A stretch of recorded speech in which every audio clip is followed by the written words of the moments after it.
nomenclature. Nomenclature in the sense of what is nomenclature and why it is needed to keep the nomenclature. Actually, in the world itself, so many places are there.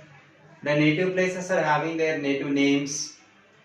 So some people they are calling the native things with their native languages. When some other people are coming to that places, they are getting some confusion to be calling, to be asking. So that to avoid this confusion, generally in the chemical names are there. For example, sodium chloride, zinc. These are some symbols are there. For example, Zn, zinc, calcium, Ca, sodium, Na. These are all the universally accepted symbols. They say to be avoid the confusion from the people around. In the same way, the things around us, the fruits and vegetables and all the animals and plants having their native names.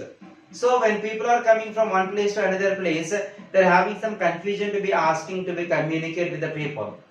So to avoid this confusion, in the year 1758, Mr. Carl Linnaeus has identified and introduced this kind of a by naming system of organisms. That's nothing but nomenclature. Nomenclature. In the sense of, see this one, the definition is nomenclature is naming of organisms with a distinctive scientific name. Distinctive scientific name is needed. It is called nomenclature. It is called nomenclature.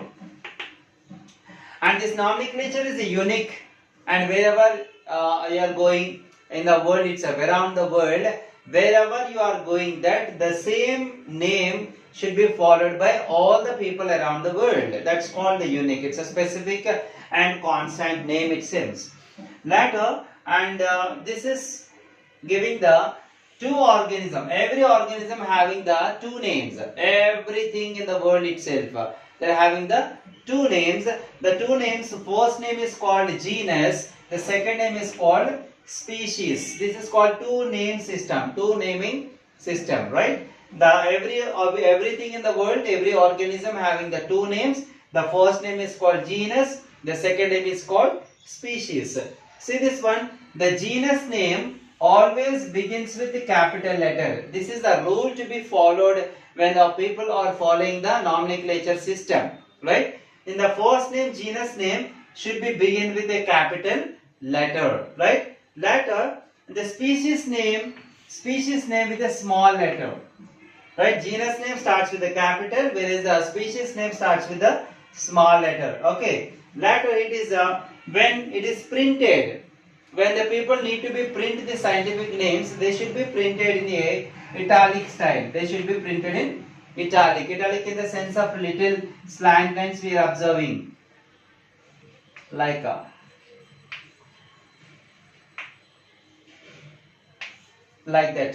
The letter should be little slanting we are observing. That's called italic style. When the scientific names are printed, they should be printed in the italic. This is also another rule in the binomial nomenclature. Later, when these are written, if not printed, when we are writing with the handwriting, and what we have to do, we have to write the genus name and species name. We have to be underlined separately. We have to underline separately the genus name and species name. We have to underline separately. See some examples here. It is a mango. Mango is the name of a fruit which universally accepted scientific name is Mangifera indica.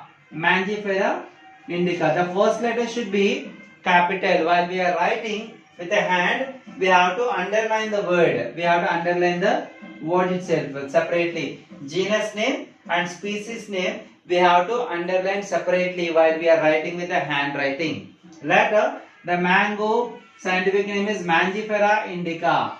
So we have to underline the Mangifera indica separately. We have to underline. Secondly, the another example is the humans. Humans also having the scientific name, that is the Homo sapiens. Homo sapiens. So while I am writing on the board, I have to underline the genus name and species name separately. These are the rules and regulations, and when it was introduced and why it was introduced, the nomenclature or binomial nomenclature system.